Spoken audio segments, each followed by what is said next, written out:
I think sometimes people fail to realize how small the world has become, and there are so many ways in which what's going on overseas affects people at every level. The food they eat, the people they interact with on the street, the manufacturing that's going on, selling our goods abroad, even the adventures we have when we go overseas and hopefully coming home safe with a wonderful experience.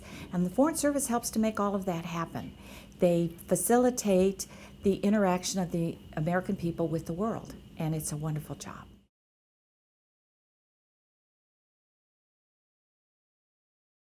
It was accidental. I was planning to go into a career in banking, and my sister's father-in-law worked in Philadelphia, and he carpooled with someone whose daughter was a Foreign Service secretary. And he said, "That sounds like something Brenda would like." And just on a lark, I took the test, and to my astonishment passed, and then passed the orals. And I had just started work at a bank, was very excited with what I was doing back home in Cleveland, and the call came through, and my dad said to me, "You know, Brenda, you can always work in a bank. This is the chance of a lifetime." And 41 years later, he was right. No, it's been a great career. I can't believe how lucky I am to have this job. And they pay me. It's really amazingly good fortune.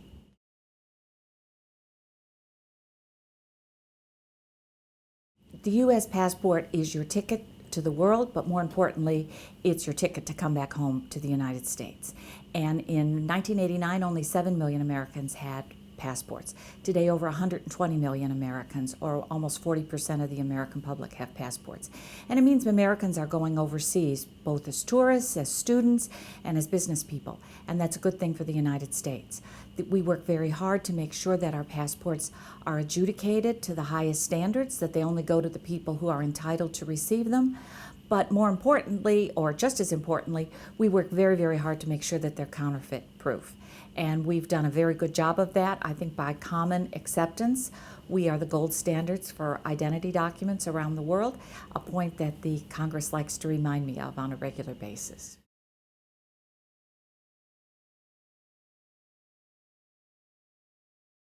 At one time, passport forgery was very common. People would substitute photographs on the photograph page, or they would even try and create them. Today's passport, it's almost impossible to do that because of the way they're made. It's infinitely too expensive to try and replicate what we do, so the counterfeiters go in an opposite direction. They get bad documents, bad breeder documents, bad birth certificates or driver's licenses or some form of identity, and try and get that past us so they get a good passport, but it doesn't belong to them. Either they're not U.S. citizens or they're not who they say they are. And that is the challenge in our work, and we work very, very hard to make sure that doesn't happen.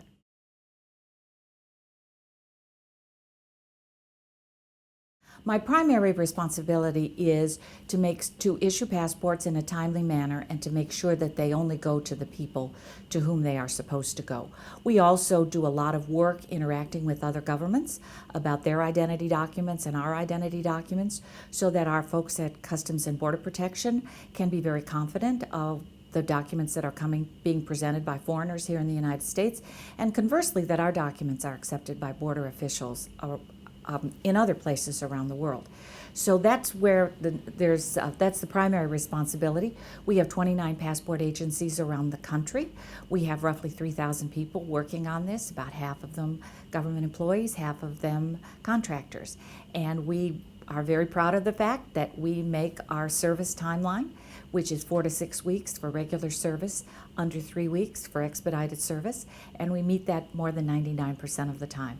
And a lot of time and effort goes into making sure that they get out on time and that they're correct. Well, it's not the best day of your life, but Americans should understand that with the miracle of databases, when they show up at the embassy is going to be able to pull up online their original passport information, and they'll be able to apply for a replacement. It is unfortunate if it happens on a weekend. You might be stuck at a place where they're at an embassy or consulate where we do those services, but you can have it replaced in a fairly timely manner. You'll get an emergency passport, which is good for 1 year, but when you get back to the States, you're able to apply at no additional cost and get a brand new full validity passport.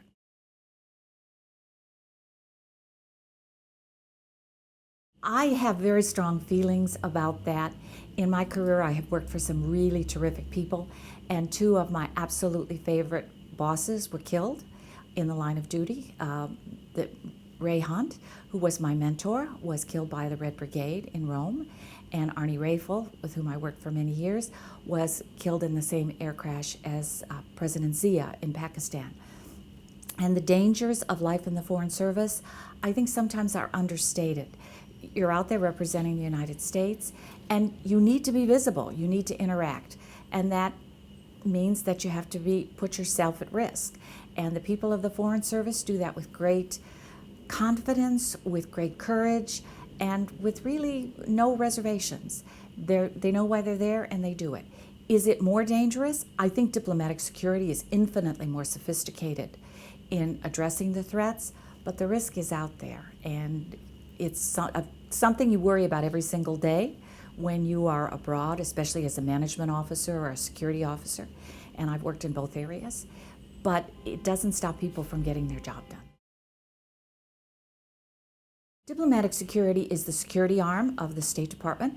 I had the great honor of being part of the group that formed it back in the 1980s, and it came out of the Inman recommendations. Admiral Bobby Inman did a report after the tragedies in Lebanon, and there had been so many cases where Americans were killed abroad. And we wanted a professional security service that could address the physical risks abroad. And diplomatic security is the lead federal agency in that area. And they have designed programs that incorporate both things like local guards and protective security, ballistic protection in the buildings. And of course, here domestically, they work with us on passport and visa fraud. And also they do protect foreign dignitaries and the Secretary of State. It's a great organization, the best job in federal law enforcement, in my opinion. I don't know that I have personally. I lived in Jerusalem for 2.5 years, and at that time we lived out in East Jerusalem, well into the Palestinian community, and now they don't permit anybody to do that. But at the time we felt very comfortable being out there and living and interacting with the people. And I think one of the hardest things for today's Foreign Service is that because of the security risks, those opportunities to totally immerse yourself in the neighborhood are harder and harder, particularly in countries where there is a risk, where there is unrest, and where Americans may be targeted.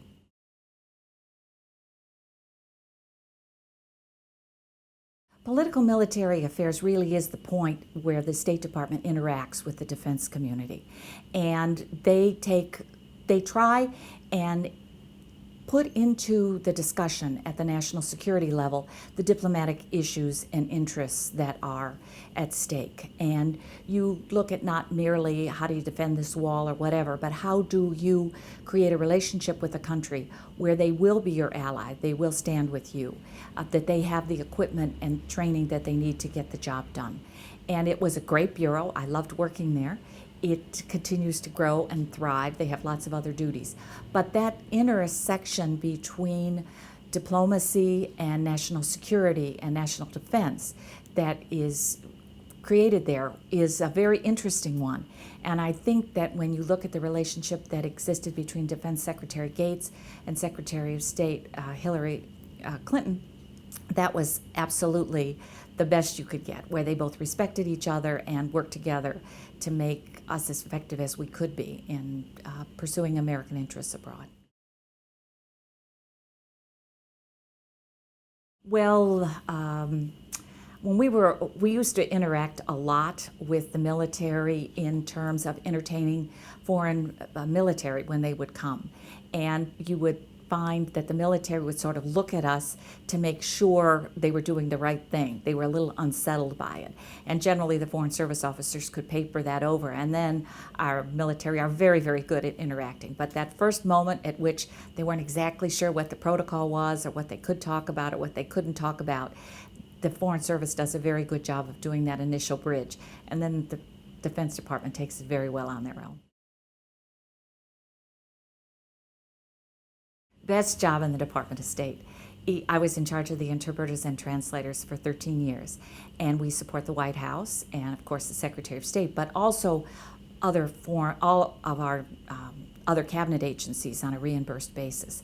And we had a team of, about 50 federal employees and about 2,000 contractors who would come in and work with us, either because we needed 25 French interpreters today and we normally only need 1 or 2, or they would be in languages that we didn't have enough work to keep on staff. For example, we had a truly outstanding interpreter who's a professor at NYU who does all our work in Kurdish. And it was a great job because I dealt with these wonderful, incredibly talented linguists, and we were able to be right there at the cutting edge of American diplomacy, and you would know exactly how things were going by how many phone calls you had gotten the night before. And I just had a marvelous time there, worked there for 13 years, and it was very hard to leave that job because I had such a marvelous experience.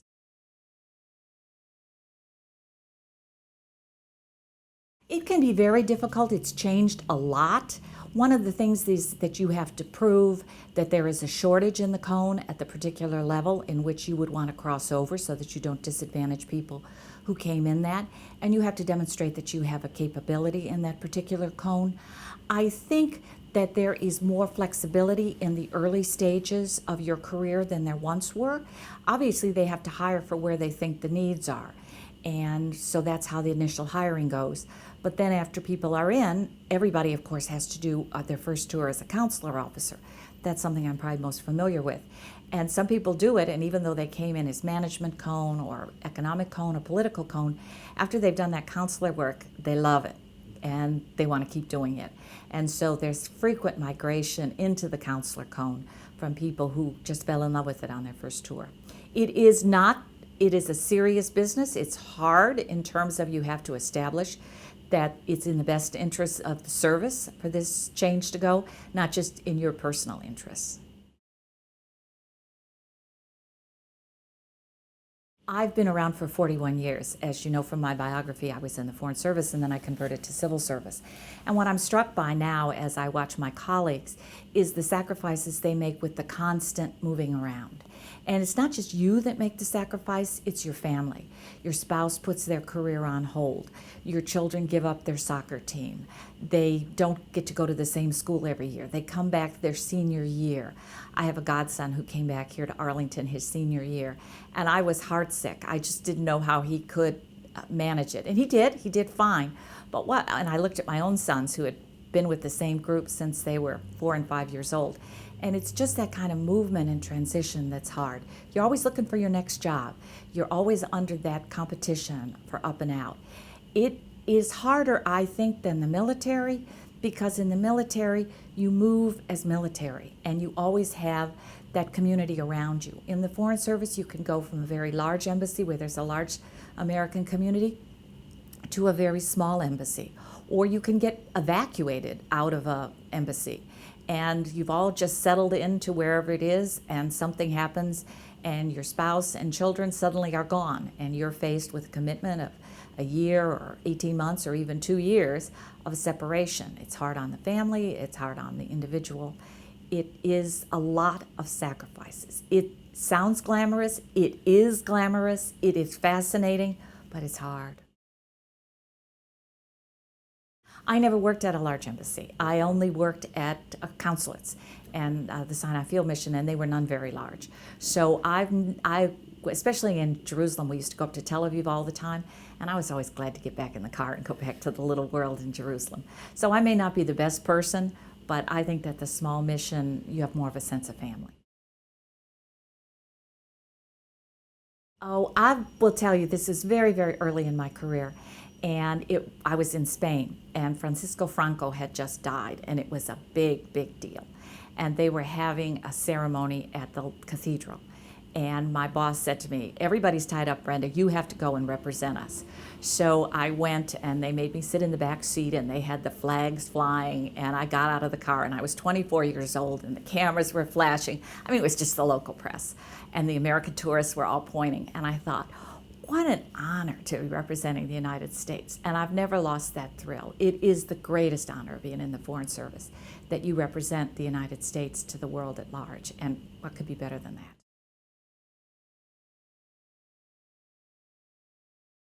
I think the greatest challenge that the Foreign Service faces is that there are so many challenges and so few resources, and we are stretched so thin, and we demand so much of the people who are in the service. And I worry that we haven't devoted, as a country, the resources to preserving this very precious treasure that we have at the State Department of these incredibly gifted and dedicated people, and give them the tools they need to get the job done.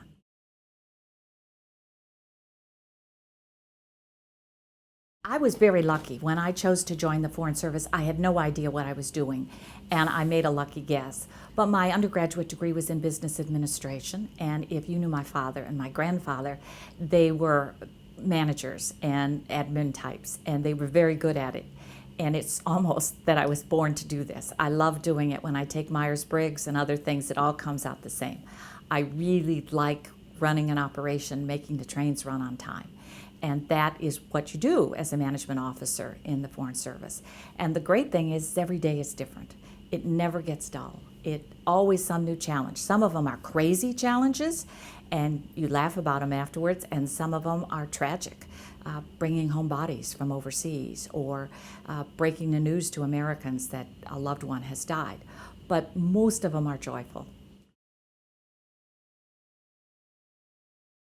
I think endless curiosity, and I will illustrate that. In Passport Services, we now have certain of our agencies around the country that are staffed by Foreign Service officers as the directors. And I'm always amazed when I arrive. They've been in town 2 hours, and they already know the whole history of the city, the most important sites to see. They figured out who they need to meet in the mayor's office and how to get through to all the congressmen. And at our normal agencies, it takes people a lifetime to build up that sort of confidence, even when they're natives. But the Foreign Service takes that city by storm. They want to know it all. They want to have the experience. And that's what makes a great Foreign Service officer, this wide-eyed wonder at the world.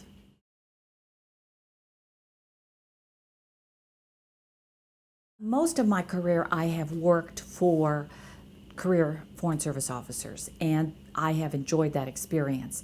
And I think that what happens when you're dealing with a career Foreign Service officer is they have this wealth of experience from so many assignments in so many parts of the world, and they bring that to bear every day. And even though they haven't spent a whole lot of time in Washington, sometimes they have this understanding of how the world fits together. I have also had the privilege of working for some really wonderful political appointees, and they come and I think particularly the team that Colin Powell brought with him on the management side, they just were first class. A lot of them had come out of the military. They knew how to make things happen. They knew how to insist that an answer was yes or no and not we'll get to it.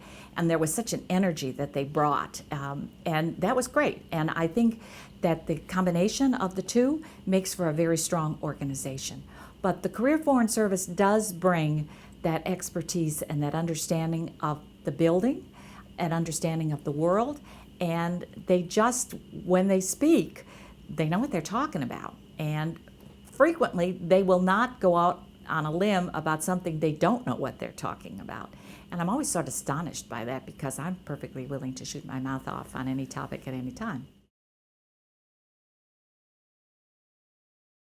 The only other thing that I can tell you that somebody told that happened to me when I was in Cairo, I was a very junior officer, and there was a very experienced admin counselor.